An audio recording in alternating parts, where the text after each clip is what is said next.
You are listening to Tempest in the Stockpot. I'm Christine Bruce. And I'm Brenda Barrett. And together we're agitating for change in northern BC. In this episode, which we've entitled The Best Kind of Gateway Drug, Jolene Swain of Woodgrain Farm will try to answer for us the question, can we be self-sufficient in the north? Spoiler alert, it's easier than you think. And people here have been enticed by plants to do just that for a very long time. Time to check the pot and see what's cooking.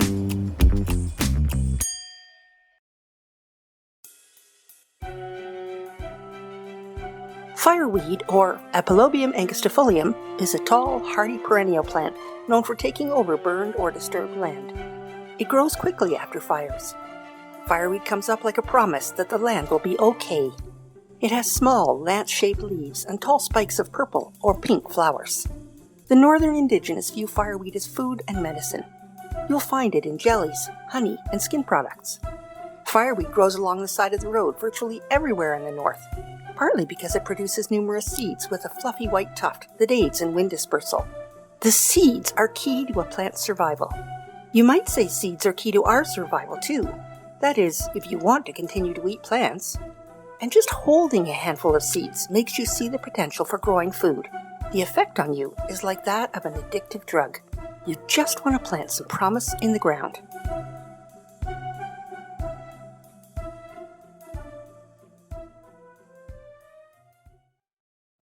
Jolene Swain is a biologist, organic consultant, and seed farmer. She specializes in organic seeds, vegetables, and foraging while promoting regional food security and operating as a mentor for new farmers. Along with her partner, Jonathan Knight, Jolene runs Woodgrain Farm in the Kispiox Valley, which is where Brenda and I got a tour of her fields and her greenhouses, full of growing things. So this was a variety of bok choy that we're growing called Shanghai Green, so just a really nice open-pollinated bok choy. That most Asian greens tend to be hybrids, especially like Napa cabbages and bok choys. Otherwise, they're quite variable, but I find this to be quite a nice variety. Yeah. And then this corn is part of a project with Going to Seed, and they really focus on land race varieties that are really diverse in genetics, so taking a lot of different varieties and letting them cross and trying to adapt them to wherever you are. So this is kind of like a polar corn mix, like it's a cold, hardy, sweet corn. So I'm kind of growing it out to see how it does here. So far, I'd say it's a little late, but it is kind of a slow season. Now that it's tasseling, it's not tasseling super evenly. You know, if this was a hybrid, they'd all be like at the exact same stage. So that's kind of an interesting observation, that in order to get good pollination, you do need enough plants and corn because it's wind pollinated. So we'll see how the kernels look when we get them. I find it also is tillering a lot, and that could be a result of our fluctuating temperatures this spring. So tillering, which isn't a desirable trait. It's when it sends out all these little side shoots. It's something grasses do, and corn is a grass. So if you're growing like a field of barley and suddenly your barley starts to tiller, rather than getting some really nice seed heads, you get like a bunch of different stages of maturity seed heads, which can be problematic if you're trying to harvest all at once. That's not a problem at small scale, fortunately. I can harvest as things are ready. So you use the term land race.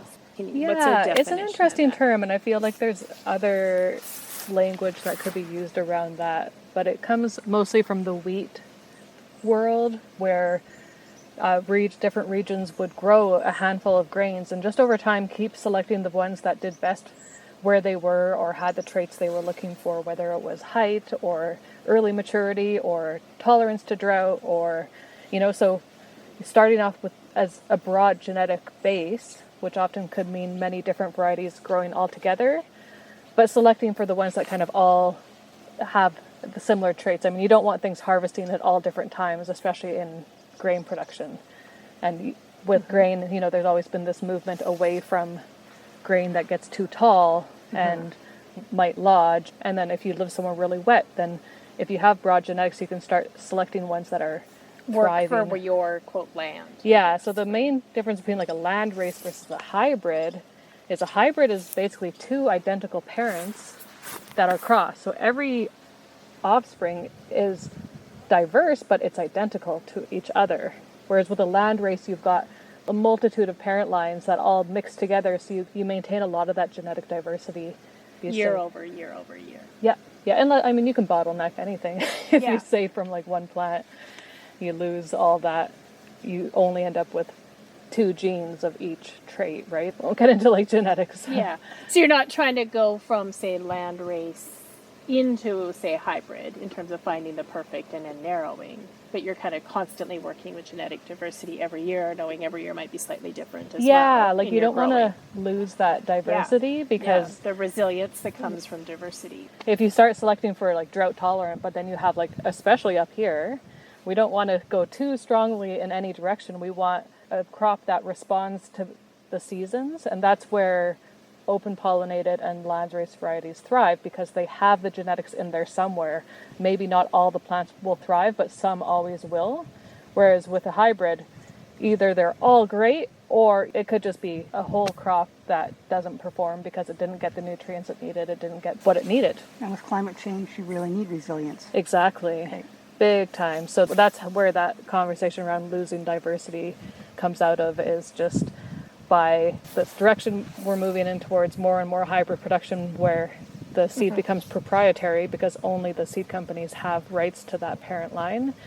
No one else can grow them or play with them, and we stop growing some of these more diverse mixes because they're not as reliable or consistent, or they might lack in some traits, but in the long term, in the broader scale of things, with climate change, with unpredictability, diversity Everything's is becoming key. more unreliable and inconsistent. Yeah. And chaotic. And chaotic. And then you can't grow the hybrids yourself, so you're relying on the seed coming from way somewhere else, could be grown. It's part of a global seed system that definitely does not support a local food system. Wow. Okay, you just encapsulated seed saving. So Okay, I guess we're done here. And then but thank you for your important work, because suddenly I Yeah. realized what it is that you're doing. Yeah, and some of these squashes are the same. It's like a mix of, I'm growing mostly red curry this year as my maxima. And then I have a delicata as a seed trial that we're doing with farm folk, city folk, comparing 2 different seed sources. So it's open pollinated seed, but from 2 different seed sources, just to see how they compare. Because sometimes you actually don't even know what's really what you're getting out there, and if what something says it is. And then I'm growing there's another polar mix of squash, and it's in the butternut family, which butternut's a bit more of a heat-loving crop. So I'm kind of curious to experiment with this one landrace type. This is Dijon mustard. Oh, cool. I grew a lot of this year. I have 2 rows, and then the field in front of the house is also Dijon mustard. I got it from a small seed company. I don't know how it relates to like the commercial varieties and the registered varieties. I'm not even sure if the Latin name is correct that was on the seed I bought. I'm very curious, trying to dive into it. I almost need to go talk to like a commercial grain grower, but they would probably just be like, I don't know I grow this like variety XYZ, and so will you be selling it and as like with powder? no, I don't plan on, other than like maybe personal, trying to make some mustard. I'll sell it through the seed co-op, and I'll share it if people want to try like making mustard. Sure. Oh, I would love to try Dijon mustard. Wouldn't that be a fun thing to do this fall and winter?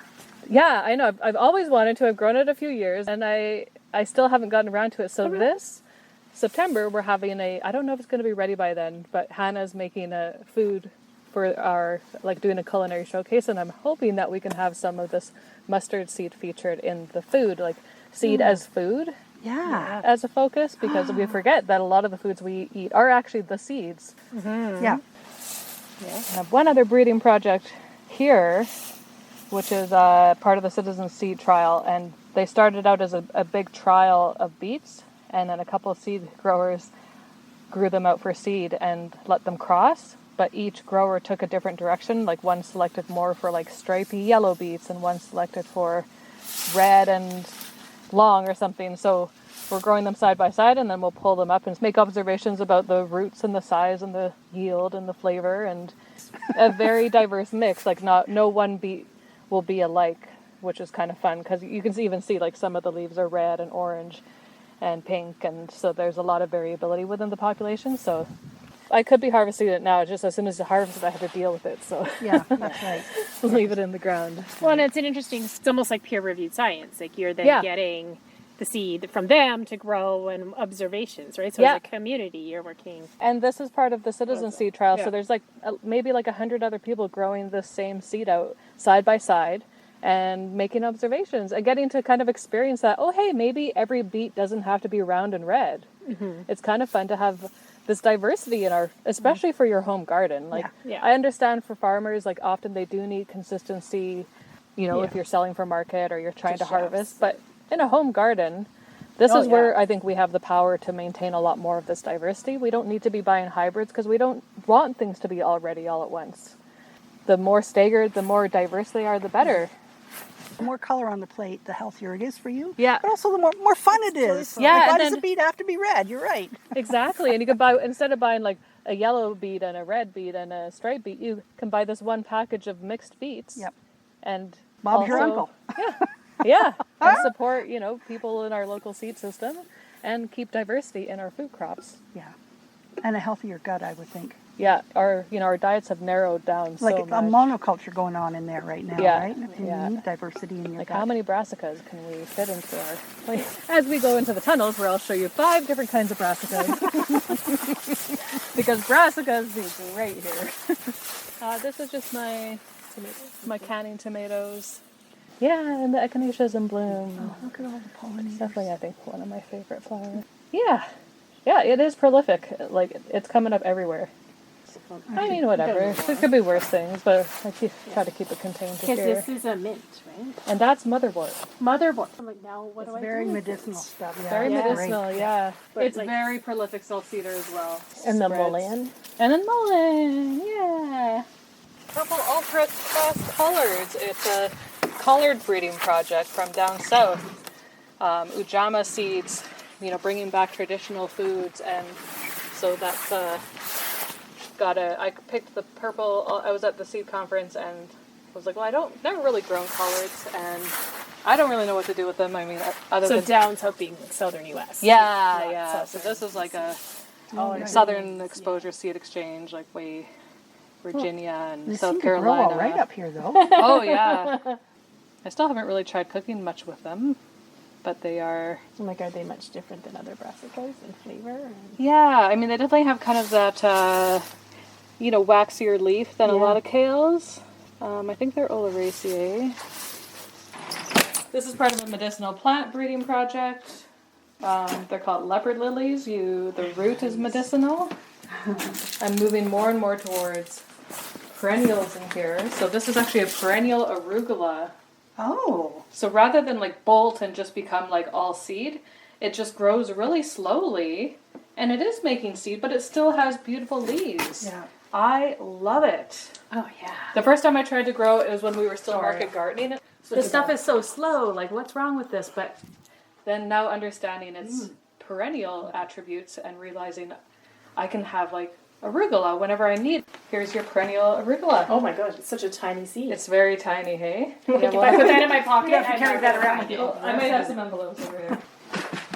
Oh yeah, so those are garlic chives. No, those but flies? the flies, I they're know, new we to get me. tons of those around here. They're so beautiful.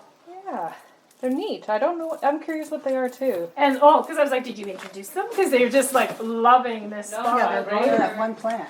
They are a prolific pollinator around here. So yeah, I'm trying to move more into perennials.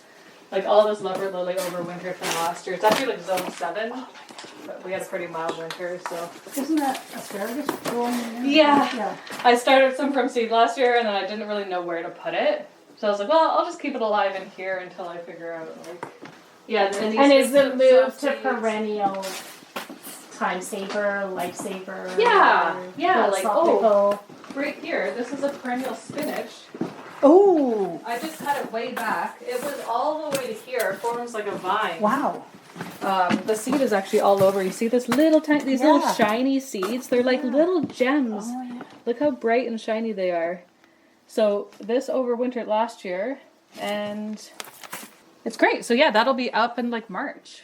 So it's Season extension because without you're the work not of being like, oh, what should I start? And like, babying them. yeah. until you can So the put them perennial out. arugula, the perennial spinach, Yeah, I've started a few winter greens for, obviously the thyme and lavender are a little bit chaotic. The garlic chives are just do really well. I love the chaos of it. Yeah. Yeah, and then all the basils in there, just... Yeah, and then the grapes. We just harvested these. It's our first year. Wow. I mean, I planted The grapes? I planted them last year. Okay. Oh, okay. That was But the first Yeah, year. yeah. So they got established last year. They grew Okay. a little bit up here, and then this is their second year, and they just like. Yeah, I mean, I think this is a hardy enough variety that, I'm kind of like, well, maybe I should move this one outside and get something a bit more. So we're just harvesting some seeds now because, luckily this year, given our weather, I left some of our crops this spring in the tunnels to go to seed. So we had a whole row of arugula, and I just left a section of it to go to seed. So this is arugula, celery. It's a pretty small crop. I'll do a bigger crop next year, but I usually try to do like a full row. I find shallot is a little hard, or onion seed is hard to do around here. Doing it in the tunnel definitely helps get that season extension. These are some beans from Vicky at Thimbleberry Farm. Oh, yeah. That she really loves, so I'm really excited to try them as if they're dry beans. They're called molasses face. Molasses face. This is my purple sprouting broccoli that I love. It's really flavorful. Again, it's a cross of 2 kales and a broccoli.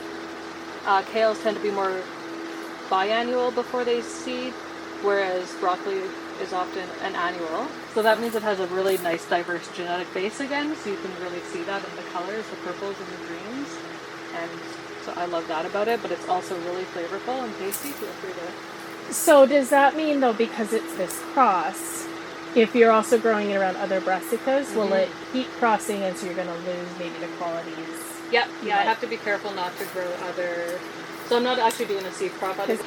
Yeah, so last year I did seed for the broccoli. This year, this is all just volunteer stuff that we're getting ready to kind of start pulling out of here. I'm just committed to not doing any seed. It's slow. It takes a while before you get like... If you're doing seed around this region, one of the most important things is that you have to start early. You need your full growing season. So if I'm going to do a seed crop out of broccoli, like I need to start that seed in March. Yeah. So that I get as long as possible for it to get to the heading stage, to the flowering stage, and then finally to like the dry seed. Yeah, because if you think we're already trying to extend our seasons to get just more food production, it's even further to get to seed. Yeah, and I know someone commented one time, like, oh, we didn't get around to doing like a food garden, so we thought we'd do a seed garden. And it's like, it's the other way around, actually. Yeah. Plant your seeds first. Is that beans of some sort? Yeah, soybeans. Oh. Okay. I grew this variety once before. It's supposed to be kind of a shorter season, but I find it's not super fast to get fuzzy. It will, like it's flowering now, so they're fast once they start flowering. Yeah, should get a little bit of soybeans out of it. I'd like to do a trial next year on different soybean varieties that are suited to shorter seasons. Yeah, I love growing soy, but... And then this is one of those going to seed landrace melon mixes. So these are kind of like a short season melon. Oh, yeah. They'll be quite diverse. And then those watermelons are part of another Farm Folk City Folk cross of all the short season watermelon varieties. So they're quite diverse, and part of the selection process is to taste them and pick the ones that are the most delicious. So they're just coming on too. Given our slow start to the season, everything I think is just catching up now. In this next clip, I mention one of my favorite food writers, Michael Pollan. He's published several popular books on the topic, but one that many people overlook is The Botany of Desire, a plant's eye view of the world. In this book, Pollan suggests 4 human desires that are reflected in the ways we selectively grow, breed, and genetically engineer plants. The thing is, Pollan is suggesting that the plants are working some sort of magic on us, developing these desires based on whether they can convince us to help them successfully reproduce. For instance, apples weren't always sweet, but they've evolved through a blend of plant science and natural history to offer flavors that will appeal to our palates. We think we're higher beings, but plants often manipulate us for their own purposes. I highly recommend this entertaining and fascinating book. I know this is a weird question, but have you ever read Michael Pollan's The Botany of Desire? Of course. I love that book because I love that we've been played by plants. Yeah, exactly. I know when you asked me, like, why did I grow soybean? I don't know. It made me. Yeah. Soybeans made me grow it. They don't even do that well here, but I just like... Maybe that's why I always have to have borage. Because I'm like, yeah, the flowers are edible. Yeah. You're like they're trying to so justify finicky. it. I can't preserve it. It seems to go counter to everything I normally... They've trained us. Yeah. That's it. We're co-evolving, right? Yeah, it's not a one-way relationship. I was like, why don't you ask the plants? Yeah. Well, they are sentient beings, right? And we don't take that into account at all, ever. I'm doing a little crop of tobacco this year. Oh, you too. Yeah, Okay. It's just a fun little plant. Some black kabuli garbanzo beans. I've got these. I think I got them at the seed swap. Oh, yeah. And I was like, I don't know what I'm going to do because I'm not going to get enough. I know. They're also one of those where it's like, you're not going to be very productive. I'm going to get like maybe a cup of peas but they're such a pretty plant. But I was going to say, if I knew how pretty they were going to be, like next year, I just might plant them in a different spot. Yeah. Like I had no idea even what the plant was going to look like. I mean, these are a little stressed because I've been fighting with ants. This was all garbanzos. So I think they're not supposed to be this beautiful and red. These ones are a bit more healthy here, but I've kind of given up on my battle and I'm trying to coexist. And these are all dry beans, and then green beans, favas, holy basil, which is part of our citizen seed trial for the farm, more collard greens, and then that'll be next year. So it's a biennial seed crop, shallot. So this will be my seed crop for next year, if we don't eat them all. I was going to say, it's so hard. It'd be so hard. That's what I'm thinking. I tried to plant enough so we might end up eating them. You know, you gotta feed the farmer first. Yeah. So tempting. It is, yeah. You are listening to Tempest in the Stockpot. I'm Christine Bruce. And I'm Brenda Barrett. Before the break, Brenda and I were visiting Jolene Swain at her home on Woodgrain Farm. We were discussing the notion of saving seeds, a very old practice that we should all be taking more seriously right now. And Jolene reminded us repeatedly how much joy seed saving can bring. But more fundamentally than the pure joy factor, saving seeds is extremely practical. When you save seeds, rather than relying on our capitalist system to provide the right kind, the best quality, and a wide enough variety of garden seeds every year, you have more agency over what you can plant. We've been trained to believe that someone smarter than us should do all that work on our behalf. But I prefer to know exactly what I'm eating, and to feel the satisfaction of having grown it myself. I also love being able to support my local farmers in those same efforts. Now, back to that farm table and what seed saving means for our community and our plates. I had met someone who was into, a few people were into saving seeds, and they did a demonstration at the Organic BC conference. And I was intrigued. Right away, I joined the BC Eco Seed Co-op. I want to work with other farmers and be able to focus on fewer varieties, do quality seed, preserve, steward, and then be able to network through this market collectively through the BC Eco Seed Co-op. So I'm one of over 20 members now that grow seeds for the co-op. I do some crops just to sell locally so that we have a local seed source and just to bring awareness around like where seed is coming from.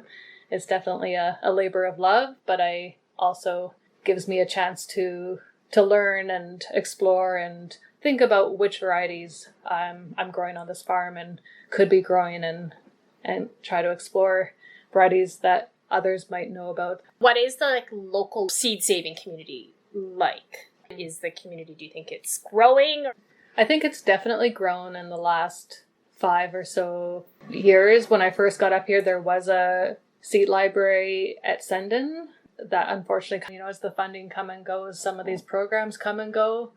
I was excited to kind of connect at a CD Saturday in Hazelton when I first arrived, and then that was almost the last one for years. Slowly over time, we have started to kind of see more of those come up for years, and I didn't have the capacity to both be a seed producer and organize a seed library. You know, people do get quite excited about seeds. Groundbreakers, through conversations and through their own kind of interest, started a little seed library, which has been maintained, and now they're doing quite regular Seedy Saturdays.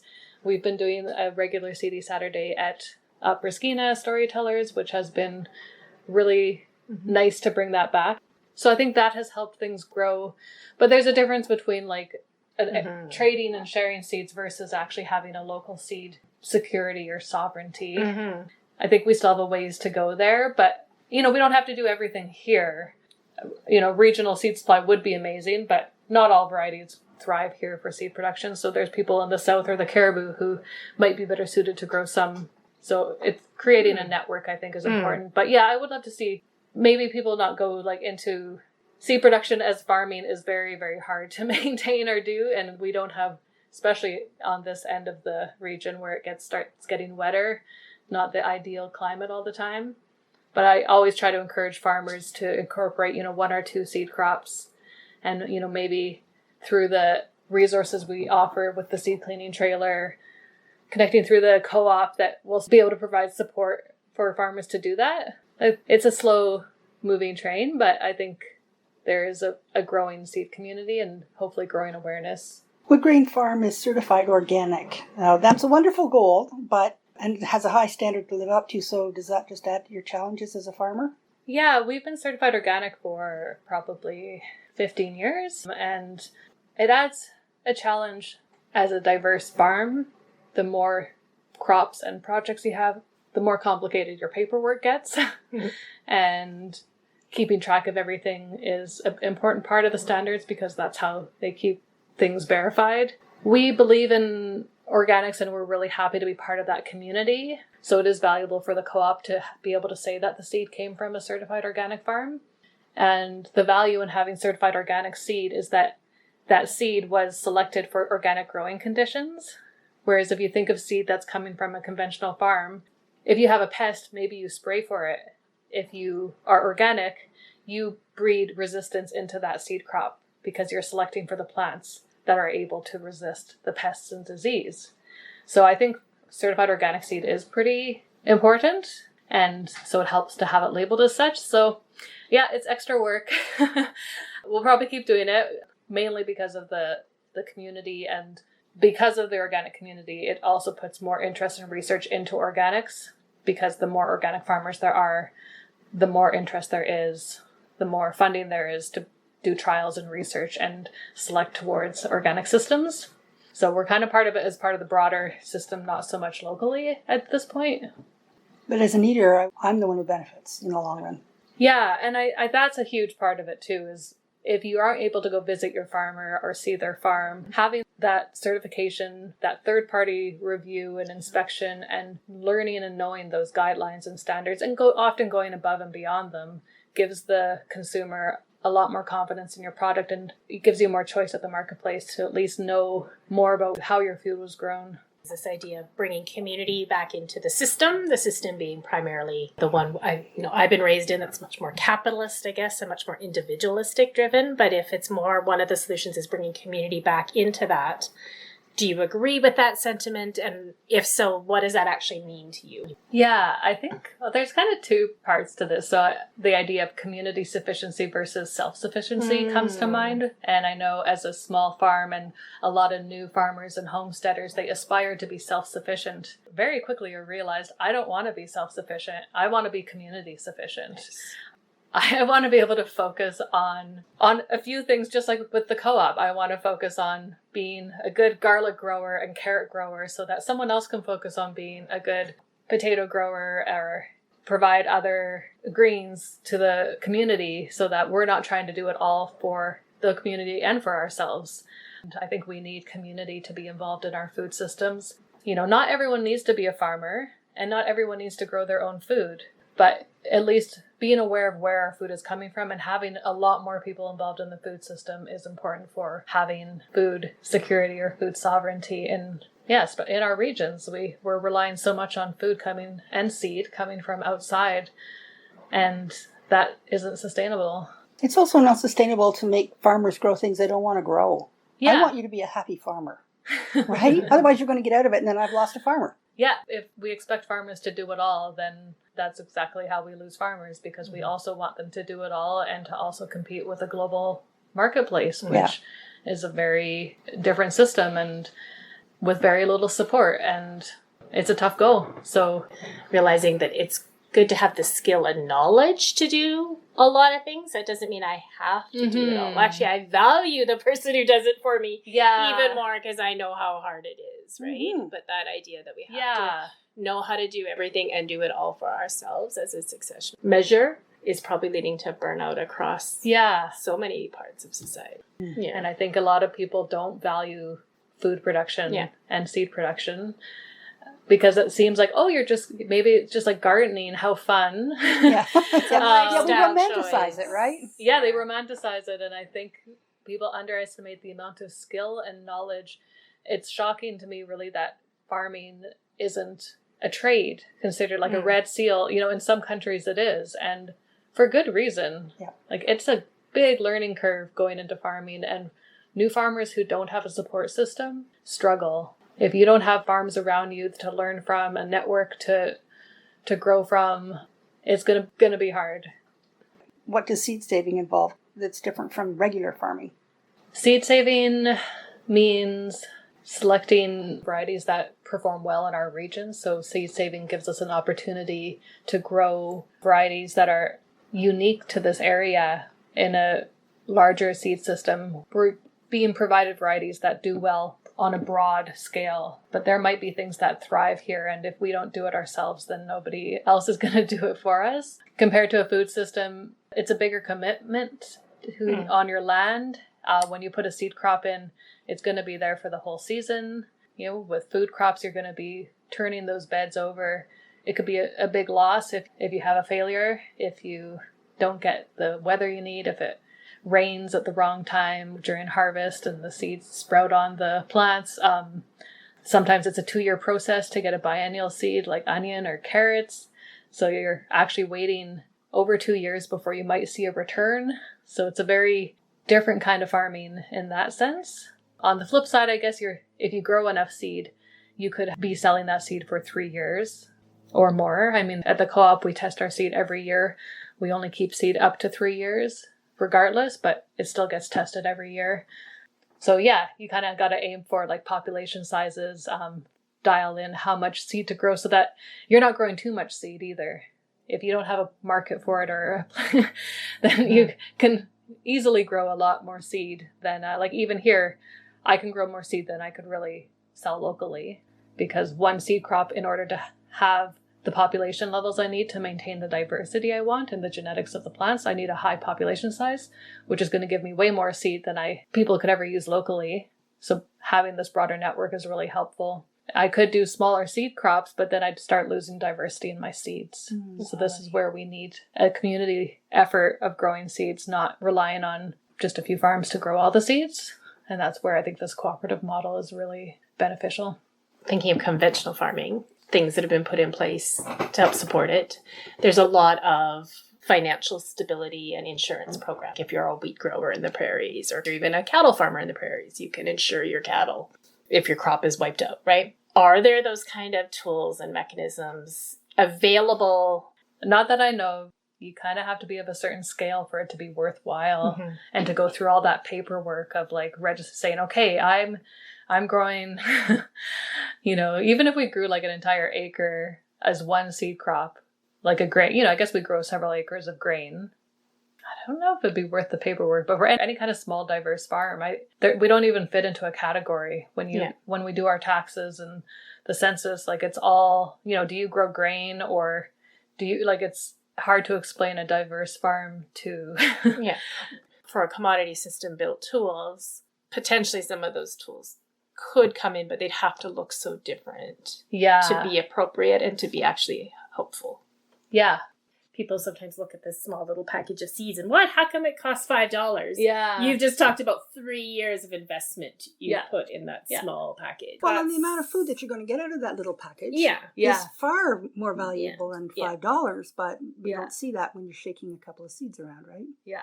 Yeah. Seeds are interesting that way. They can be incredibly abundant, but at the same time, most people aren't going to be able to use that many seeds in a growing season. And then in order to recoup those costs that went into that bed, not only do you now end up with a crop, but now what do you do with that crop? Yeah. And that's a big part of like seed saving, is that it just, or any perishable product, it's got a shelf life, and you want to get it out to their customers while it's at its prime.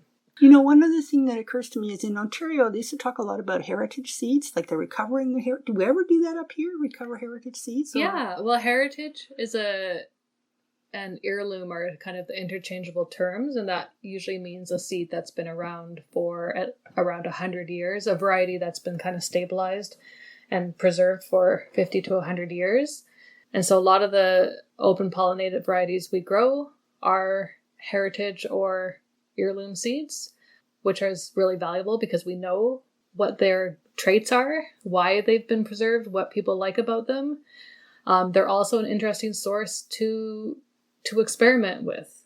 So that's where some of these breeding projects come in. So we no longer can call it a heritage or heirloom seed because it's got those heirloom genetics, but they're now crossed with, so they've become a new variety or a new cross, which is also kind of part of the whole lifespan of our food system. It's evolving, and I think it's important we do maintain heritage and heirloom varieties, but also that we continue to work with these varieties in our changing climate, in our changing world, and in our different regions. Right.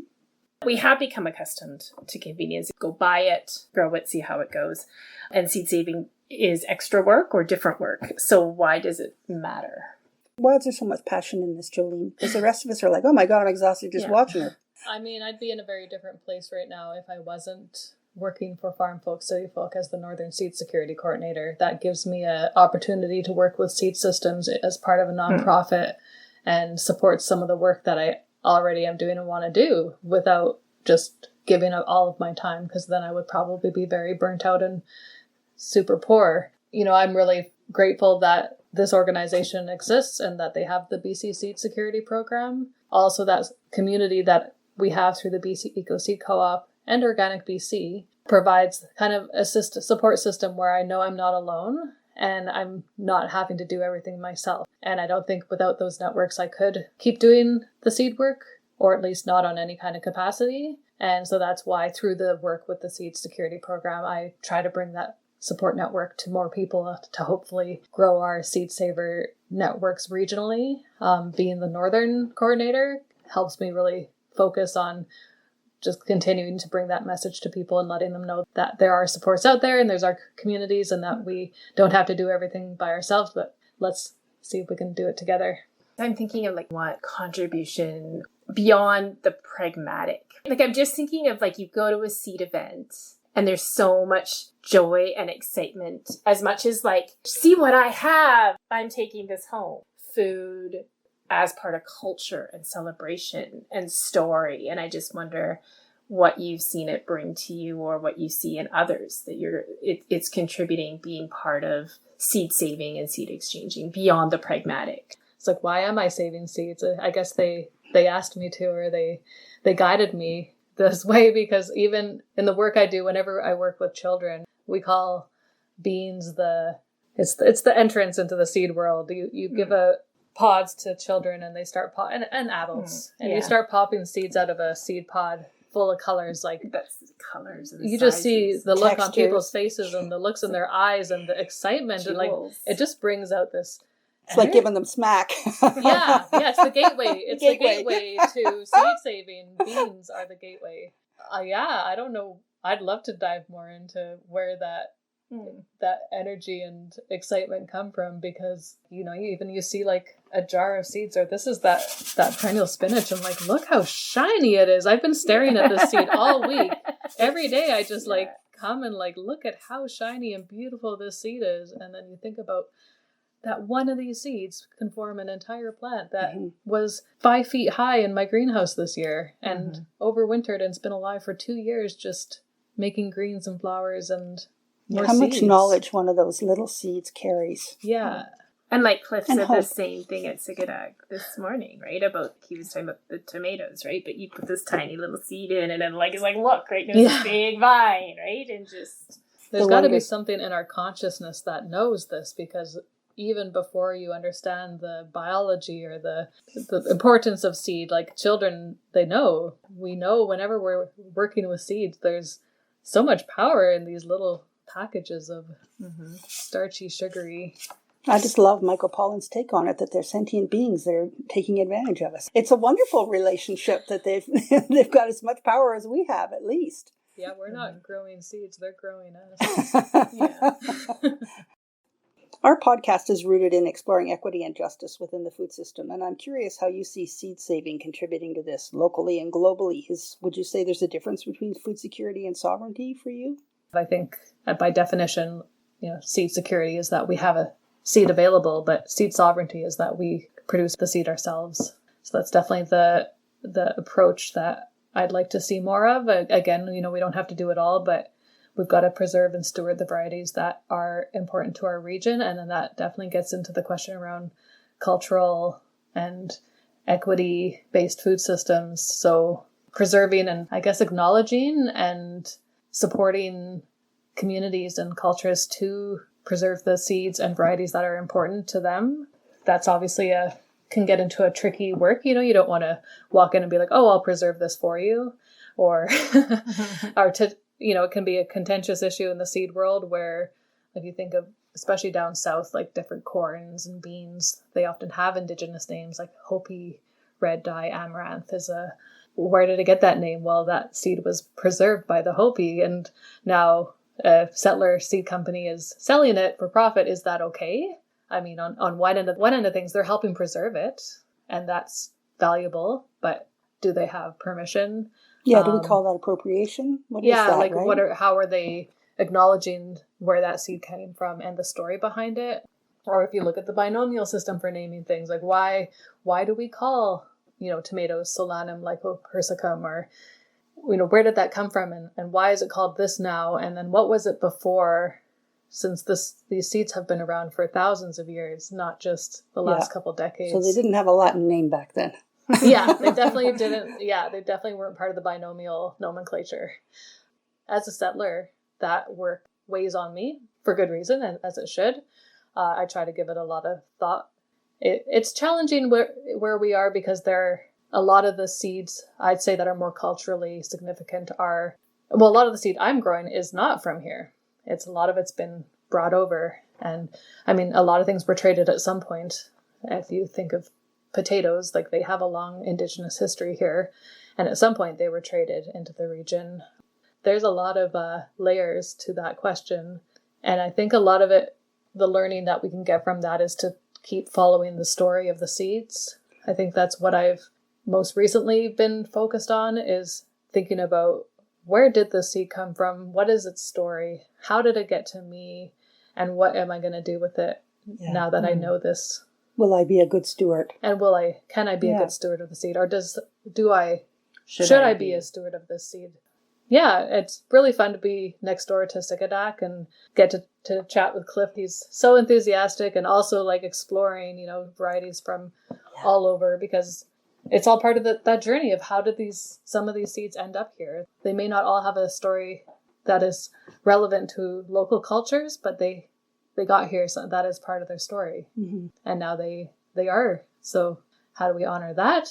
But it's like the seeds can teach us that too, because the joy and that they bring, and the less political stories, but it's that intertwined that maybe as we learn to honor the stories, see the stories, honor them, and celebrate them even going forward, we can also do that for each other as humans.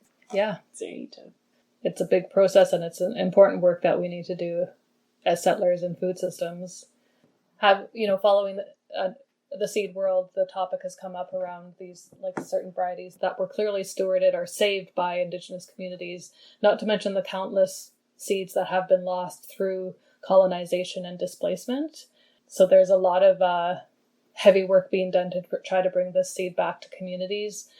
Rowan White is a Mohawk seed keeper who works on rematriation of seeds, which is all about bringing seed back to the people, in the hands of the people. And that sends very much those communities that have been stewarding them for generations and millennia. So I really follow her closely and try to be mindful of the work that she does when I'm doing my work. and keep learning of that important role that we play in stewarding these varieties. There's a saying, I think, from her that the seeds don't belong to us, they belong to our grandchildren. And we're just here for part of their journey. So just like food, the whole idea of ownership and commercialization is always gets complicated in our capitalist society. And I guess we just keep fighting the system from within at times, and also finding alternative models. Part of what I do is selling seeds, but also part of what I enjoy doing is sharing seeds, and then gifting seeds and sharing stories and resources and supporting the seed system. I consciously chose, at a certain point when I was organic farming as a focus for food, I shifted more towards seed work because I really felt that was important, and that's the journey I'm on, and I'm glad I'm still doing it despite the moments of uncertainty. Yeah. You're involved in initiatives to attract more young farmers, like young agrarians, and they're wonderful initiatives.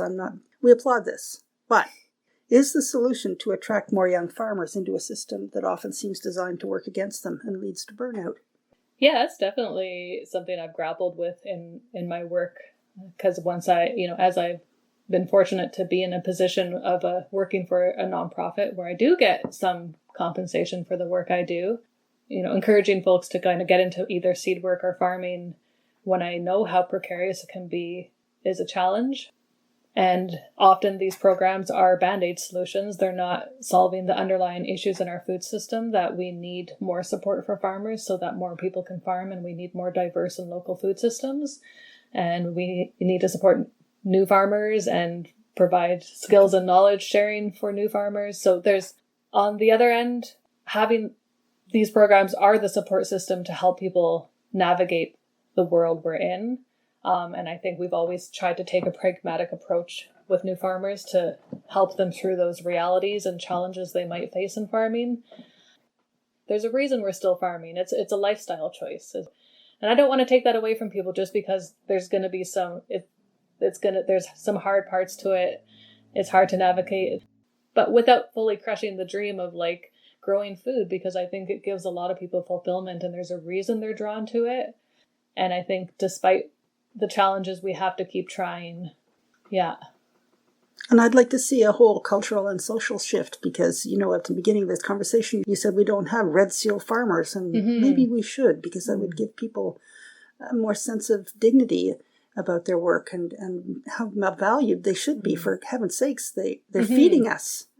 Yeah. If there's one career that's invaluable to me, there it is. And I think I see that. I love seeing that with these projects at Sikadak, with SET, these community growing initiatives, and Tea Creek, where it's involving the community in food and feeding the community. What is more important than that?